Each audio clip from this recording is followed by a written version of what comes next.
सहस्त्र वर्षों से हिंदू धर्मियों को धर्मांतरण के संकट ने घेरा है। हमारे आस्था के स्रोत मठ एवं मंदिरों के द्वारा हम किस प्रकार से इस संकट का सामना कर सकते हैं, इस विषय पर पूज्य संत श्री राम ज्ञानीदास महात्यागी जी महाराज हमारा मार्गदर्शन करेंगे। उससे पूर्व हम सभी उनका परिचय जानकर लेते हैं। पूज्य संत श्री राम ज्ञानीदास जी महात्यागी महाराज दिगंबर अखाड़ा से हैं। आप गोंदिया महाराष्ट्र स्थित महात्यागी सेवा संस्थान के संचालक एवं अध्यक्ष हैं। आप अखिल भारतीय अखाड़ा परिषद के सदस्य हैं।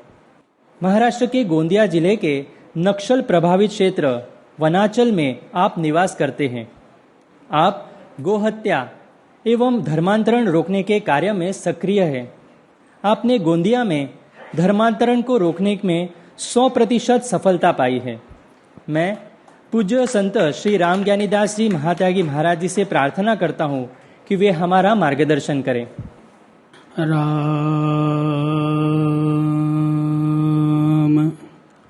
राम राम सीताराम। वर्णामर्थ संघानां रसानां छन्दसामपि मंगलानां च कर्तारौ वन्दे वाणी विनायको। सच्चिदानन्दरूपाय विश्वोत्पत्त्यादिहेतवे तापत्रय विनाशाय श्रीकृष्णाय वयं नमः।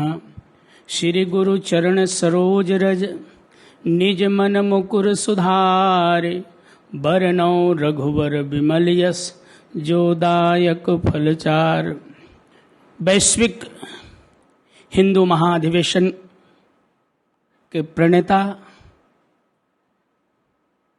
सतगुरु परम पूज्य परम वंदनीय प्रातः स्मरणीय डॉक्टर आठवले जी के चरणों में वंदन।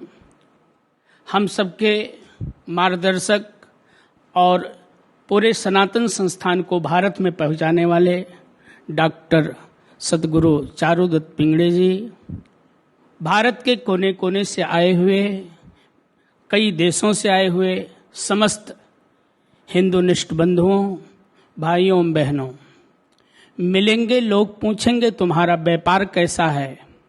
मिलेंगे लोग पूछेंगे तुम्हारा व्यापार कैसा है। मिलेंगे लोग पूछेंगे तुम्हारा व्यवहार कैसा है। मिलेंगे लोग पूछेंगे तुम्हारा व्यवहार कैसा है। मगर ये कोई पूछता नहीं कि तुम्हारा प्रभु से प्यार कैसा है। कहने को तो भारत 80% हिंदू जनमानस है, लेकिन क्या ये हिंदू 80% भारत में रहने वाले हिंदुओं में हिंदुत्व जिंदा है? अगर हिंदुत्व जिंदा होता तो भारत 1947 में ही हिंदू राष्ट्र कानूनी दर्जा मिल जाता। आज हमें अधिवेशन करने की जरूरत नहीं पड़ती। खैर, उस बात को हम छोड़ दें। बीती ताहे विसारो, आगे की सिधलो। हमें अब क्या करना है? मुझे विषय है धर्मांतरण के लिए मठ मंदिरों का योगदान क्या होना चाहिए। मुझे एक बात स्मरण आ रहा है रामचरितमानस का, कि भगवान जब अयोध्या से चले तो तीर्थराज प्रयाग में आकर के भरद्वाज जी से पूछा कि बाबा मैं किधर जाऊं। श्री रामचरितमानस में 3 ऋषियों से 3 बातें भगवान ने वनवास के दरमियान पूछा। भरद्वाज जी से जाने का रास्ता, वाल्मीकि जी से रहने की जगह, और अरण्य कांड में अगस्ती महाराज से राक्षसों को मारने का मंत्र। भरद्वाज जी से पूछा बाबा हम किधर जाएं। प्रश्न ये आता है कि कोई समझदार व्यक्ति अपने घर से जब निकलता है तो अपने गंतव्य को निश्चित करता है, मुझे किस रूट से जाना है। लेकिन भगवान 14 साल के लिए गए, लेकिन निश्चित नहीं किया। अयोध्या से प्रयाग की दूरी लगभग 200 किलोमीटर है। 7-8 दिन लगे होंगे, कई रात्रि में आश्रमों में रुके होंगे, संतों से मिले होंगे, लेकिन किसी भी ग्रंथ में कोई वर्णन नहीं मिलता कि भगवान ने किसी से पूछा हो। भारद्वाज जी से पूछा। अब प्रश्न आता कि भारद्वाज जी से ही क्यों पूछा, किसी से पूछ सकते थे। एक संत ने बहुत सुंदर उत्तर दिया कि भगवान पूछ सकते थे, क्योंकि भारद्वाज जी कौन है? बोले परमार्थ पथ परम सुजाना। भारद्वाज जी परमार्थ पथ के निष्णात हैं। रास्ता उसी से पूछना जो परमार्थी हो, स्वार्थी से पूछोगे तो गुमराह हो जाओगे। दूसरा प्रश्न खड़ा हुआ कि मान लिया भारद्वाज जी परमार्थी हैं, बाकी संत स्वार्थी हैं क्या? मेरे भाई बहन, संत और स्वार्थ ये नदी के दो तट हैं। जहां स्वार्थ वहां संत नहीं, और जहां संत वहां स्वार्थ नहीं। चाहे नदी भर जाए और चाहे नदी खाली हो। तो भारद्वाज जी से क्यों पूछा? एक संत ने बहुत सुंदर उत्तर दिया, समय अभाव में ज्यादा वर्णन नहीं करूं। एक संत ने कहा कि भारद्वाज, भगवान को इच्छा हुआ अयोध्या से चले, जब भी आश्रम में रुके पूछने का मन हुआ, लेकिन नहीं पूछा। बोला क्यों? क्योंकि बाकी महात्माओं के जो आश्रम थे एक एक नदी के तट पर थे। भारद्वाज जी का जो आश्रम था 3 नदियों के संगम में था। 3 नदी क्या? गंगा, यमुना, सरस्वती। गंगा का मतलब है भक्ति, यमुना का मतलब है कर्म, और सरस्वती का मतलब है ब्रह्म विद्या। जिस महापुरुष के जीवन में ज्ञान भी हो, भक्ति भी हो, और जल कमल जैसे उसके कर्म भी हो। केवल ज्ञान से राम राज्य नहीं आएगा, हिंदू राष्ट्र नहीं होगा। ज्ञान भी चाहिए, उसमें भाव भी चाहिए, और हिमालय की ऊंचाई इतना उसमें ज्ञान भी चाहिए। भारद्वाज जी से जब रास्ता पूछा तो अपने शिष्यों को आवाज दिया कि आओ रास्ता बता दो। मानस में लिखा है कि बुलाया जब तो सुनि मुनि बचन 50 आए। रास्ता बताना एक को था, बताने 50 आए। हमारे जीवन में भी यही हो रहा है कि रास्ता बताने वाले मार्गदर्शक तो सैकड़ों 50 मिलते हैं, लेकिन उस पथ के तत्व पे चलने वाले कोई बिरला मिलता है। चैन आए तो कैसे आए, किसी दीवाने को एक जाता है 10 आते समझाने को। 50 में से भारद्वाज जी ने 4 को चुना और कहा ये जिधर कहें उधर जाइए। ये 4 शिष्य क्या हैं? 4 वेद के प्रतीक हैं।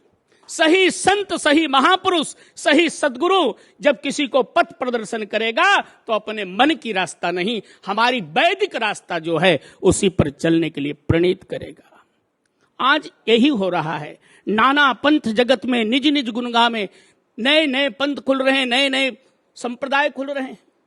कोई कह रहा है ये करो, कोई ये करो, इसी में हिंदू जनमानस बट रहा है। आज तो संतों को बांटा जा रहा है, भगवान को बांटा जा रहा है जाति, धर्म और पंथ में।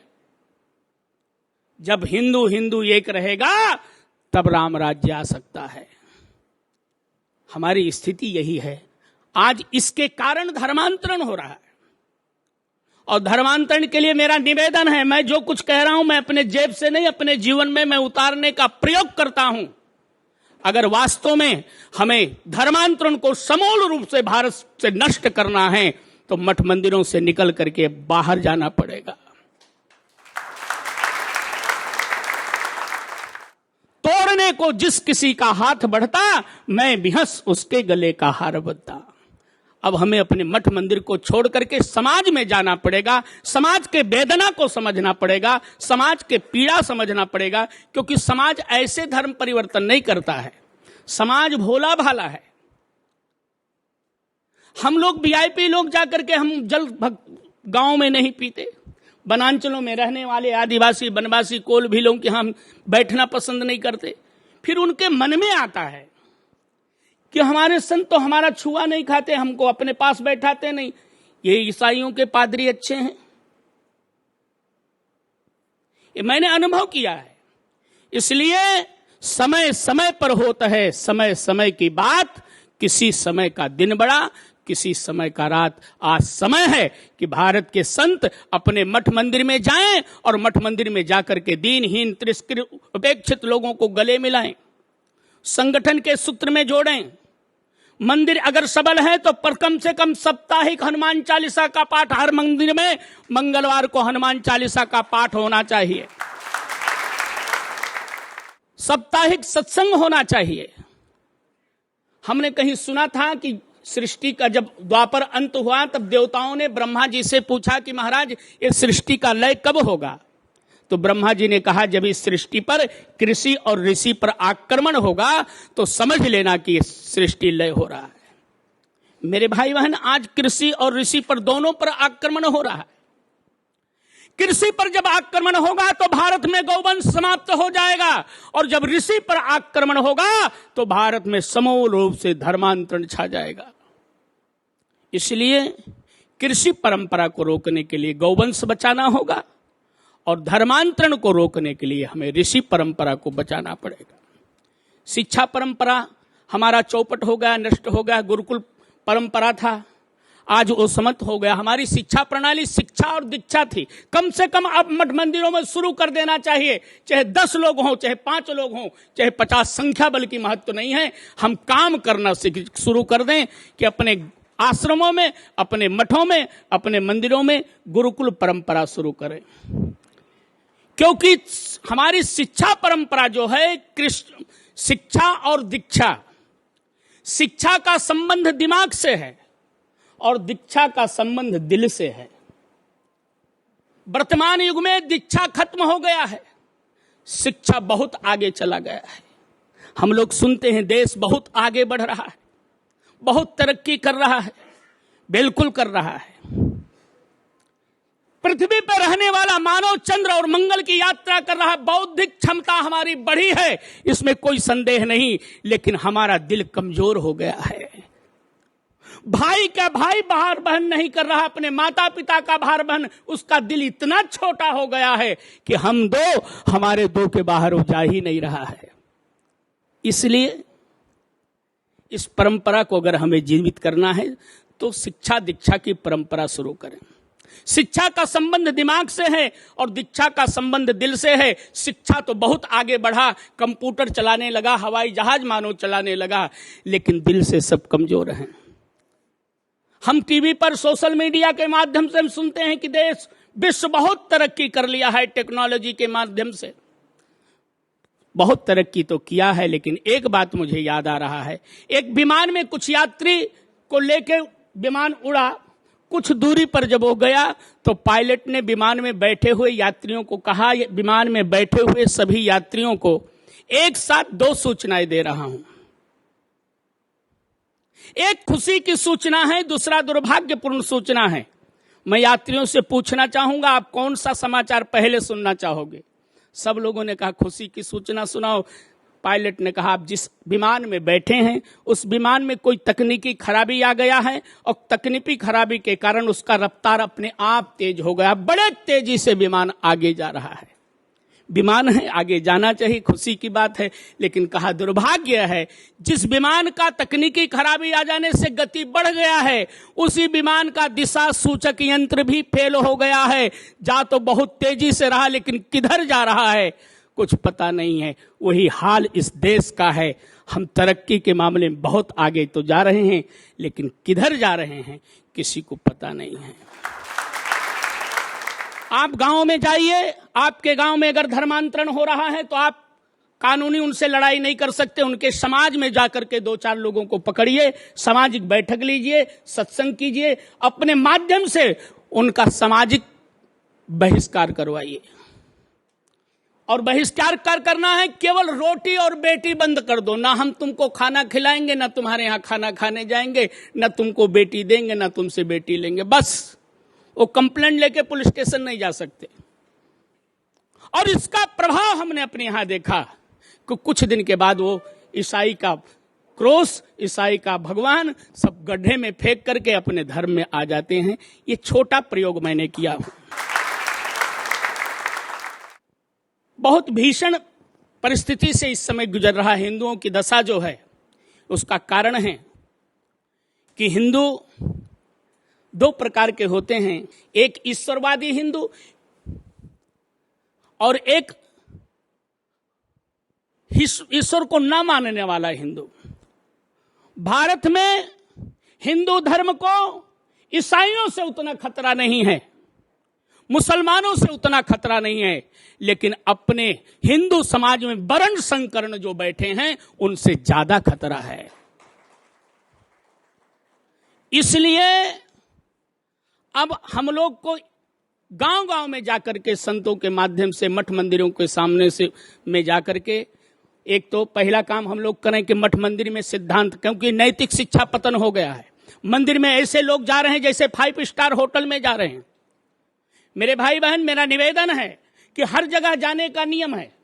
किसी मंदिर में जाओ तो वहां चप्पल निकाल के जाओ, और चप्पल निकाल के अगर नहीं जाओगे तो पुजारी भगा देगा। तो मंदिर का नियम है। 5 स्टार होटल में जाओ तो वहां चप्पल पहन के जाओ, बिना चप्पल के जाओगे तो वॉचमैन भगा देगा। उसी प्रकार से कम मंदिर में दर्शनार्थियों के लिए एक वेशभूषा होनी चाहिए, एक मर्यादा होनी चाहिए, और उसके लिए हमें प्रयास करना चाहिए। देखो भैया, हम लोग इस काम को करेंगे तो कोई आपको पुरस्कार नहीं मिलेगा। हमारे यहां पशुओं में सबसे ज्यादा हाथ जोड़ने का परंपरा हाथी को है। मुझे लगता है कि हाथी को जितना हाथ जोड़ने वाले हैं पशु में किसी को नहीं जोड़ते। तो हाथी को हाथ जोड़ने वाले जितने सामने खड़े रहते हैं उतने उसके पीछे भूखने वाले पड़े होते हैं। हाथी सामने जाती है, लोग सामने सामने जय हो गजानन, जय हो गणपति बोलते हैं, और पीछे गांव के जितने आवारे कुत्ते हैं वो भूखना चालू करते हैं। इन कुत्तों से अगर पूछो कि हाथी से इतना तुम विरोध क्यों करते हो, तुम्हारा क्या नुकसान करते हैं, तुम्हारा ना खाना खाते ना तुम्हारे मकान में रहते, तुमको इनसे विरोध क्यों है? अगर बोलते तो शायद यही कहते कि हमको इनसे कोई तकलीफ नहीं है, बस एक बात का तकलीफ है, इनके सामने जो हाथ जोड़ के खड़े हैं वो हमको सहन नहीं होते। जब आप हिंदू राष्ट्र की बात करोगे, सनातन की बात करोगे, धर्म की बात करोगे, तो कई ऐसे कुत्ते तुम्हारे पीछे पड़े रहेंगे, सामने सामने हाथ जोड़कर लोग खड़े रहेंगे और हिंदू विरोधी गतिविधियां आपके पीछे पड़े होंगे। आपसे निवेदन है, हाथ जोड़ने के वालों के पास खड़े मत रहना और भूखने वालों की तरफ देखना मत। राम राज्य पुनः आएगा, हिंदू राष्ट्र बनेगा। समय अभाव है, इतना ही बोल करके वाणी को विराम। बहुत बहुत धन्यवाद।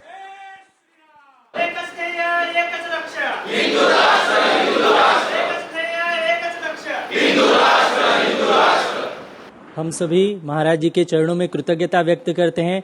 उनके उद्बोधन से हम सभी को ये स्पष्ट हुआ होगा कि सनातन संस्कृति की रक्षा हेतु हमें हर क्षण प्रशिक्षण लेकर कटिबद्ध होने की अभी आवश्यकता है। तो वैसे हम अंतिम सांस तक धर्म रक्षा हेतु प्रयास करेंगे।